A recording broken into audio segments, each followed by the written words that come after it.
To perform this modification, you will need a soldering iron, some desoldering wick, two 300 ohm 1 watt resistors, some solder wire, a screwdriver, pliers, and some flux. So the reason for this modification is because the Japanese FR-301 does work in the US. If we take a look here, we can see that the FR-301 at 100 volts is consuming 98 watts of power, whereas at 120 volts it consumes 140 watts of power. Seems suspect. So if we plug this into a Ohm's law calculator, we'll actually see that the resistance of the heating element should be about the same in Japan as it is in the US. In other words, both models use the same heating element. So that's fine. So the only modification we need to make is to adjust the motor speed for the desuction pump on the unit. So without further ado, let's get into that. So here we have the Hakko FR-301. This is as they look, as they come from Japan. It's almost identical to what you'll get in the US. Internally, it's virtually identical. The only difference is, in this particular unit, there is a 10 ohm resistor controlling the motor speed, whereas on the US revision of the exact same desoldering gun, there are actually two 300 ohm 1 watt resistors.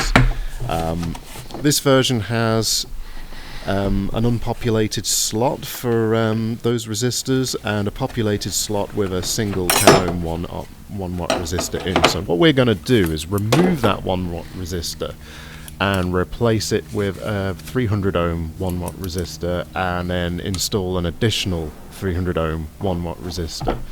And yeah, without further ado, we'll get this thing cracked open and we'll make that modification. So we'll just set that aside. And here it is. Here's the desoldering gun. It's a fantastic little unit. I had one of these when I lived in the UK, and I like it that much that I purchased a replacement here in the US, but I didn't want to spend over $400 on it, so I bought this one for $150. And as you can see, these are the screws we have to remove on the external case here. So we got to remove these ones as well. These hold the heating element in place. So yeah, we'll just set this aside now and open it up and make the required modifications to get this thing going. So just undo these 4 screws on the side here and just set those aside for later so we can reassemble it. There we go. And then we'll remove the tank and the rear of the unit as well. And there's a couple of screws here we have to remove right there. And then we need to remove the 4 screws holding this heating element. So there we go. We'll just get that off the unit now and set those aside as well so we can reassemble it properly. You can get away with only undoing 2 of these screws, but I just undo all of them. And then we just need to get rid of these 2 screws here as well so that we can pull the unit apart. Now at this point you do need to be careful. When you lift this plastic housing off, go slow because there's a spring under tension, and if you just rip it off, that spring could fly off and you could lose it. Ask me how I know. So we'll just set that aside. And as you can see, here's the gubbins. There's 2 screws holding this PCB in, so just undo those. And then you need to remove the little LED cover and disconnect this cable here, which connects the PCB to the heating element and also grounds the element as well. So if you just unclip this, it's a fairly easy thing to do. You just push the tab in and pull and it will come apart. There you go. And that's it for that. There's also 3 screws towards the bottom, well 2 screws and 1 nut. So we'll undo the screws holding the cord tensioner in and undo this nut here. And then we need to lift the grounding crimp terminals as well, like so.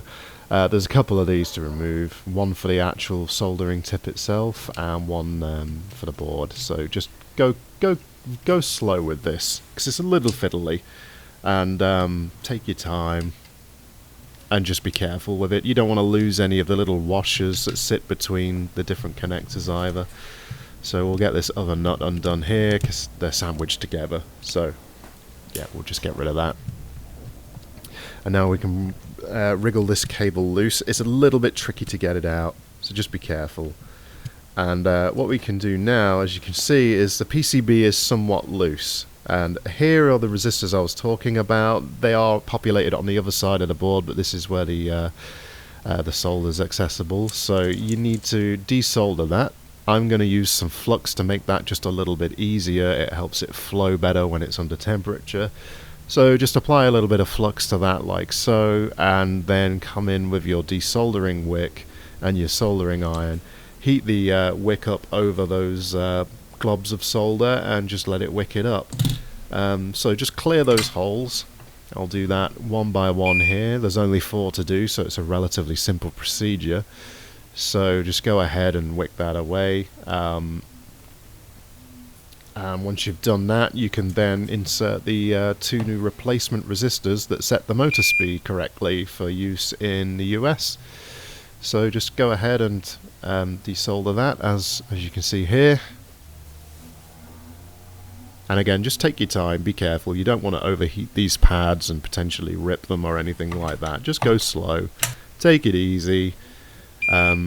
Don't be violent with it. If the solder won't wick up, you can always add a little bit of new solder to that, some leaded or even low melt solder to help clear those holes, because it can be a little bit tricky.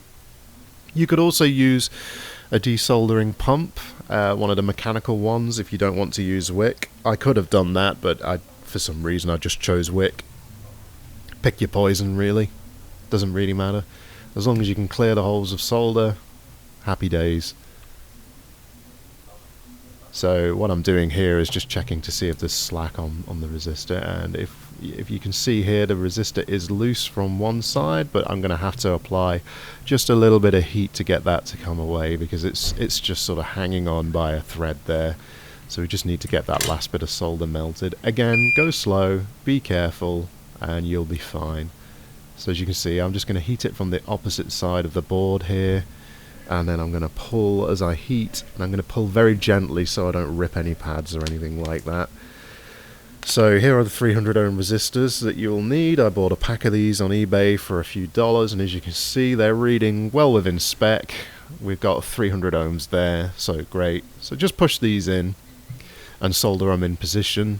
As you can see here, I just do it one at a time. It's a very simple procedure.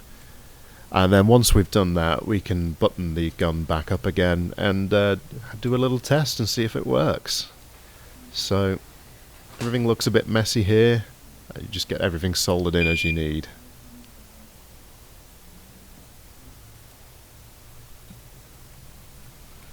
And again, as I say, just be careful, go slow. You don't want to accidentally slip and melt any of the plastic components or anything like that. Slow and steady wins the race, as they say. So there we go, we're nearly there now.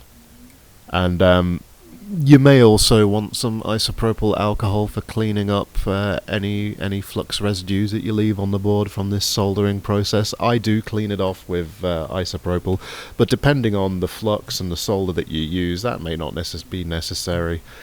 It's just because I use solder wick, so that solder wick left some burned on rosin, and I didn't want to leave that rosin flux just on the board. So here we go. I'm just going to clean this up, clip off these excess on the leads, and there we go. We'll put some isopropyl on and get that cleaned up. So there we go. Get that nice and clean. I'll add a little bit more now, and just get the last remnants of that burnt rosin off. It can take a little bit of coaxing to get it off. As you can see, I'm going at it there, but there we go. And now it's just a reverse procedure of what we've just done to disassemble the device. So you have to be a little bit careful with how you do this, and make sure you get the order correct and the wire routing correct. But again, as I say, it's the reverse procedure to what we just performed. So just take it easy, go slow. You see, just put the nut back on and the different ring terminals as well. Get it all nice and tight so that won't budge, and that'll ensure that we've still got a proper earth connection, and that preserves the integrity of the ESD protection that this desoldering gun offers, because it keeps you connected to earth. This little dial here that selects the temperature, it can be a little bit tricky to get back on in the correct orientation. I edited it out, but I got it wrong several times and had to mess around with it to get it just right, so there we go. And now just screw the PCB back in once you're happy with everything, and put the spring back, and be very careful as you reassemble this housing, otherwise that spring could fly off. And then just screw the heating element back into the housing. Same with the suction pump point there. Screw this yellow plastic thing back on. And we're all good. So now we're ready for a test via. And it's working as we expect. Sounds a bit like a strange, constipated cow. Well, there we go.